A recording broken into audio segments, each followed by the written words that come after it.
I'll go ahead and say a few things about like like the concept of like whether it's worth it or whether you wanted to quit.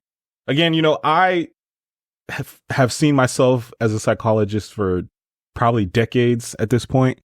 Like I've always envisioned myself as a psychologist, and it's been a goal of mine.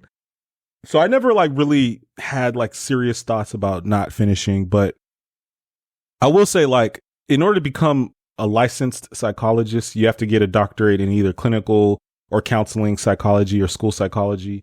I got my degree in counseling psychology, and for each of those, you have to do clinical training pretty much throughout the entire doctorate, like at least 20 hours a week. And then you have to do a 1-year internship that's full time. And I think that that is just like an added level of pain, basically, that makes it possibly not worth it, because before internship, it's unpaid, which I think is like a crime against humanity. And I've said this to some friends. I don't know if I've ever said it on the podcast, but as soon as I get some clout, I'm going to go ham on the American Psychological Association for allowing this to happen.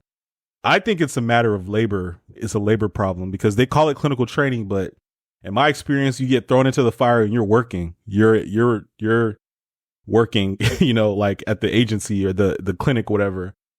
And then for the internship, the salary is the same. It's about the same as like the graduate student stipend, but now you're working full time. The stipend is usually part-time work, like teaching or research assistant, 20 hours a week. So, that is something that I've struggled with. I've had good clinical training experiences and I've gotten great experience, and I am a therapist. So it's always an honor for me to be able to like hear people's stories and, do what I've been trained to do in order to help them with their mental health. But boy, do I not like working for free. Jesus Christ, that is the worst feeling ever, man. And that's just the industry standard. I think in some states, like I've heard Michigan, they're paid, but pretty much across the board, it's unpaid work.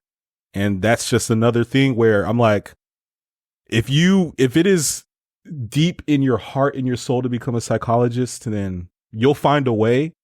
But if you're kind of, pondering the possibility, that is a major factor that people should really consider, is 2 to 3 years of unpaid work, which is tragic.